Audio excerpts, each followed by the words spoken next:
यीशु मसीह के कीमती नाम में मैं आप सभी का अभिवादन करती हूँ और आज इस बाइबल स्टडी में जो इवेंशन मिनिस्ट्री की तरफ से मैं आप सबका स्वागत करती हूँ। You are watching Ebenson TV. I am Professor Dr. Ebenson James. For today's Bible study, let us turn to the Gospel according to Saint Mark, chapter 12, verses 13 to 15. और आज की बाइबल स्टडी के लिए हम देखेंगे मरकुस रचित सुसमाचार उसका 12 अध्याय उसका 13 से 15 वचन। तब उन्होंने उसे बातों में फंसाने के लिए कुछ फरीसियों और हेरोदियों को उसके पास भेजा। उन्होंने आकर उससे कहा, हे गुरु, हम जानते हैं कि तू सच्चा है और किसी की परवाह नहीं करता, क्योंकि तू मनुष्य का मुंह देखकर बातें नहीं करता, परंतु परमेश्वर का मार्ग सच्चाई से बताता है। तो क्या कैसर को कर देना उचित है या नहीं, हम दे या ना दे? The Pharisees tried to trap Jesus with a question about taxes. और यहाँ पे जो फरीसी थे वो यीशु मसीह को फंसाने के लिए एक जो कर जो हम देते उसके विषय में उन्होंने एक सवाल को पूछा। When they had come, they said to him, Teacher, we know that you are true and care about no one. और जब वो आए उसके पास तो वो कहने लगे, हे गुरु, हम जानते हैं कि तू सच्चा और तू किसी की परवाह नहीं करता। Is it lawful to pay taxes to Caesar or not? और क्या क्या कैसर को कर देना उचित है या नहीं? Public opinion kept them from laying hold of Jesus. So they tried to turn the tide of public opinion against him. और वो सब ये सवाल जवाब करके वो ये चाहते थे कि जो जनता वहां पे भीड़ इकट्ठी हुई है उनके जो ओपिनियन वो यीशु मसीह के खिलाफ हो जाए। Using a clever question, they wanted to make Jesus seem to agree with the Roman government against the Jews.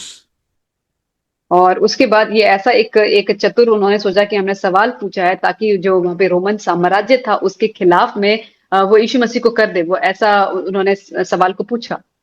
Here, Pharisees and Herodians working together because they both opposed Jesus and wanted to destroy him.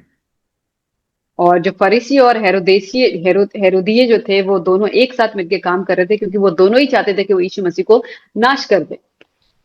Jesus ignored the flattery of his enemies.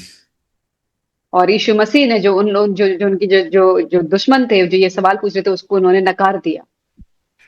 Since the year 6 AD, the Jews were forced to pay taxes directly into the emperor's treasury. और 6 AD से ही जो Roman साम्राज्य था उन लोगों को जो वहां के राजा है वहां का जो ट्रेजरर है वहां पे उनको एक कर देना पड़ता था। Some Jews like zealots refused to pay taxes because they did not want to recognize Roman rule as a legitimate one.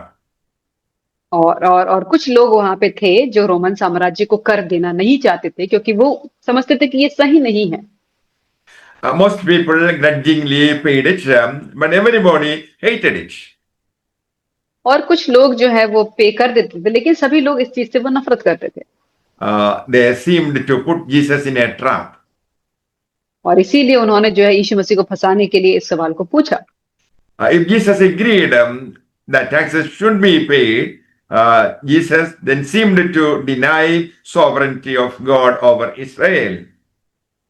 और अगर वो कहते कि अगर कर को देना अगर नहीं सही नहीं है तो फिर जो भी सोवरेनिटी थी इजराइल के ऊपर वो झूठा ठहरता। And Jesus would lose popular support. और यीशु मसीह के पास जो पॉपुलर सपोर्ट था वो खत्म हो जाता। If Jesus agreed that the taxes should not be paid, he would openly declare himself an enemy of Rome.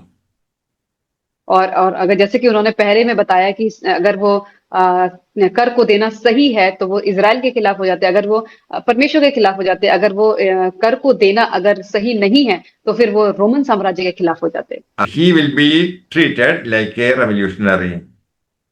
और उसके बाद उसे जो है एक है क्रांतिकारी के रूप में उसे देखा गया। They thought he was in a trap.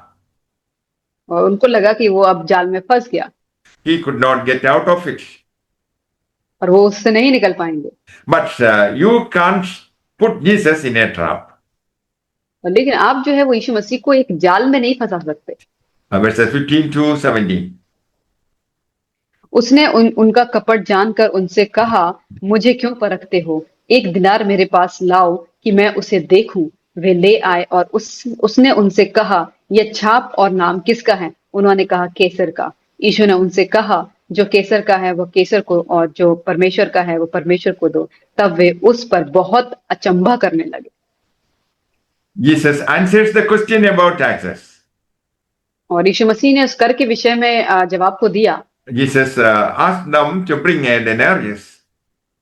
और उन्होंने एक एक दिनार जो कहा कि मेरे पास लेकर आओ। On the denarius, they showed to Jesus there was a head of the emperor. और उस दिनार के ऊपर जो था कि वहां के राजा का जो छाप लगा होता, केसर का छाप था। Jesus knew the government of Caesar would soon pierce his hand and crucify him.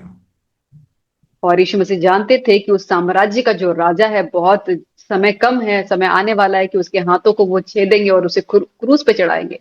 Yet Jesus still said them, pay your taxes to the Roman government. ये सब जानते हुए भी यीशु मसीह ने कहा कि अपना जो जो कैसर का है उसे कैसर को दो। If we take advantage of governmental rule, we are obliged to submit to government. और अगर हम कोई भी जो हमें हमें एडवांटेज अगर सरकार देती है तो हमें ये है कि हमें भी उसके नियम और कानून का पालन करना है। The coin belonged to Caesar because his image was stamped on it. और वो जो पैसा था वो केसर को जाता है क्योंकि उसके ऊपर उस चिन्ह जो था वो केसर का था। We should give ourselves to God because his image is stamped on us. और हमें अपने आप को जो है वो परमेश्वर को देना है क्योंकि उसकी छाप हमारे ऊपर है। Give the coins to Caesar, but give your life to God. और उस पैसे को जो है, उस कॉइन को जो है आप उस राजा को दे सकते हैं, लेकिन अपने आप को आप परमेश्वर को दें। Unfortunately, they twisted the wise answer of Jesus into a lying accusation against him. और इस परमेश्वर की इस सच्चाई को उन्होंने उसे तोड़ के उसे उसके एक्यूजेशन उस पे दोष लगाने के लिए उन्होंने इस्तेमाल कर लिया। They accused Jesus of forbidding to pay taxes to Caesar. और उन्होंने ये चीज को ऐसा लिया कि यीशु मसीह जो है कि वो मना कर रहे हैं कि हमें जो है राजा को टैक्स नहीं देना चाहिए। But he actually said just the opposite. और लेकिन उसने इसका विपरीत कहा था। May the Lord bless you all with these words. Amen. परमेश्वर आपको इन वचनों के द्वारा आशीष करे। आमीन।